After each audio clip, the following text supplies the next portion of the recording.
America का सबसे ताकतवर यानी B-2 स्टील्थ बम्बर और डोनाल्ड ट्रंप का सबसे भरोसेमंद हथियार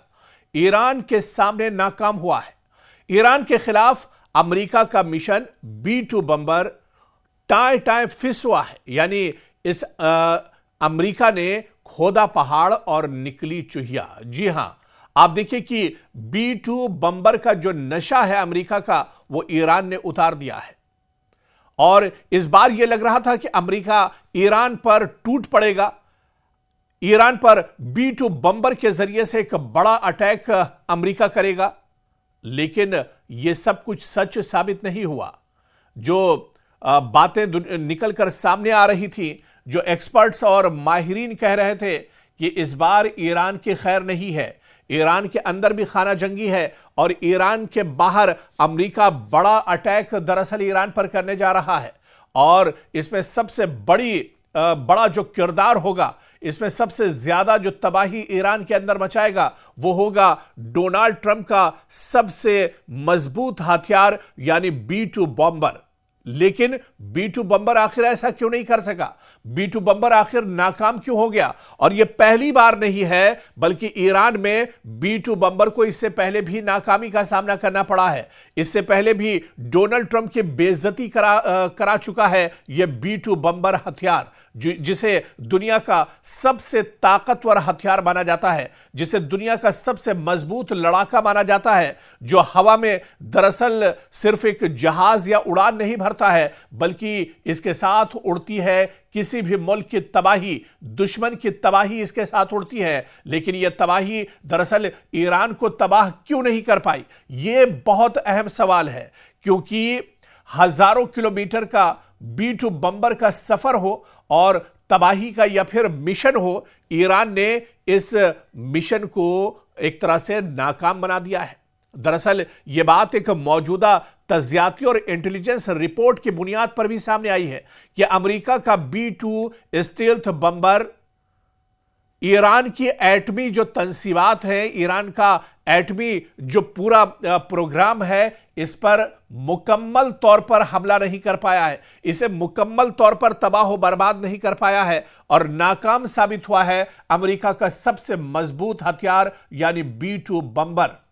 और आपको तो याद ही होगा कि अमेरिका ने जून 2025 में ईरान की चंद बड़ी जौहरी जो तंसीबात थी, ईरान के जो बड़े अड्डे थे जहां पर एटमी तवानाई का एक तरह से काम किया जा रहा है, जैसे फर्दू की बात करें, इस्फहान की बात करें या नतनज की बात करें, यहां पर निशाना बनाने के लिए अमेरिका ने B-2 बम्बर का ही इस्तेमाल किया था। B-2 बम्बर तैयारों के जरिए बड़ी ताकत वाले बंकर बस्टर बम भी यहां पर अमेरिका ने गिराए थे, लेकिन यह एक तरह से नाकाम साबित हुए। यह कार्रवाई एक खुफिया ऑपरेशन का हिस्सा थी, जिसे बाज रिपोर्ट्स में ऑपरेशन मिडनाइट हैमर जैसे नामों से भी बयान दिया गया कहा गया था। और अमेरिकी हुकाम इब्तिदाई तौर पर दावा करते रहे कि यह हमले कामयाब और ईरान के एटमी प्रोग्राम को तबाह करने वाले हैं, यानी डोनाल्ड ट्रंप अपने से ही अपनी पीठ एक तरह से थपथपाते रहे। लेकिन जब सच्चाई निकलकर सामने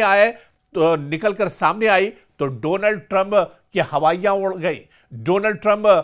एक तरह से परेशान हो गए, क्योंकि जो सच्चाई थी वो ये थी कि अमेरिका का सबसे बड़ा जो हथियार है यानी B-2 बम्बर भी ईरान के खिलाफ कार्रवाई करने में नाकाम रहा। और जो हमले उसके जरिए करने का अमेरिका ने दावा किया था, उन हमलों में ईरान का बाल बीका तक एक तरह से नहीं हो पाया, क्योंकि इंटेलिजेंस रिपोर्ट ने दावों को चैलेंज किया है। अमेरिकी जो डिफेंस है या दिफाई इंटेलिजेंस एजेंसी है, DIA ने एक खुफिया रिपोर्ट में बताया कि इन हमलों ने सिर्फ चंद ऊपर की साख्तों को ही नुकसान पहुंचाया है, यानी जहां पर ईरान ने अपना एटमी हथियार छुपा कर रखे हैं, ईरान ने जहां पर यूरेनियम को छुपा कर रखा है, जहां पर यूरेनियम का भंडार किया है, वहां तक B-2 बम्बर एक तरह से हमला नहीं कर पाया, वहां तक अमेरिका के B-2 बम्बर की रसाई नहीं हो पाई। या यह कहा जाए कि उन अड्डों के बारे में अमेरिका को जरूर एक तरह से कहीं ना कहीं खुफिया जानकारी मिली हो, लेकिन उन अड्डों तक पहुंचकर भी अमेरिका के हाथ खाली रहे, क्योंकि अमेरिका का सबसे मजबूत हथियार, अमेरिका का सबसे भरोसेमंद हथियार B-2 बम्बर ईरान में नाकाम हो गया। आप देखिए कि फर्दो जहां पर एटमी हथियार यह दावा अमेरिका कर रहा था कि ईरान ने छुपा कर रखे हैं, यहां पर यूरेनियम को रखा गया है। यहां पर आप देखिए कि B-2 बम्बर के जरिए से अमेरिका ने जून 2025 में दावा किया था कि उसने ईरान की जो अंदरूनी तंसीबात है उनको एक तरह से खत्म कर दिया है। लेकिन जब रिपोर्ट निकलकर सामने आई तो डोनाल्ड ट्रंप की हवाइयां उड़ गईं, डोनाल्ड ट्रंप परेशान हो गए। अमेरिका के इन दावों में बिल्कुल दम नहीं था। जब रिपोर्ट निकलकर सामने आई तो पता चला कि B-2 बम्बर से जहां पर भी बम गिराए गए उन बम का कोई असर नहीं हुआ। जहां पर मिसाइल अमेरिका ने गिराए उस मिसाइल का कोई असर नहीं हुआ, क्योंकि ईरान ने अपने जो एटमी न्यूक्लियर हथियार हैं, जो यूरेनियम है, वो इतनी गहराई में छुपा कर रखा है, कई पहाड़ों के नीचे और कई हजार फीट की निचाई गहराई में दरअसल ईरान ने छुपा कर रखा है, जहां पर B-2 बम्बर भी एक तरह से नाकाम हो गया। B-2 बम्बर भी यहां पर एक तरह से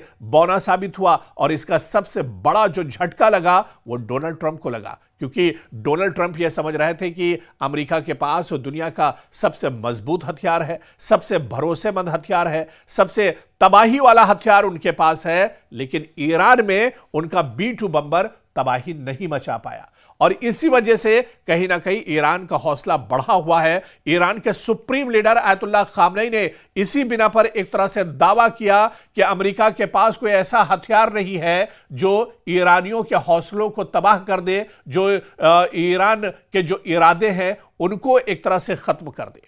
तो ईरान ने अपने अहम एटमी मराकिज को चट्टानों और गहरी जमीन के अंदर महफूज किया हुआ है, जिसे आम बमों से तबाह करना बहुत मुश्किल है। और यह एक बार फिर से कहीं ना कहीं साबित हो गया है, क्योंकि रिपोर्ट्स के मुताबिक ईरान की जेर जमीन तंसीबात का बुनियादी ढांचा अभी तक ठोस है, और अगर काम दोबारा शुरू किया जाए तो चंद माह के अंदर ज्यादातर अमल एक तरह से बहाल हो सकता है। और अमेरिकी इंटेलिजेंस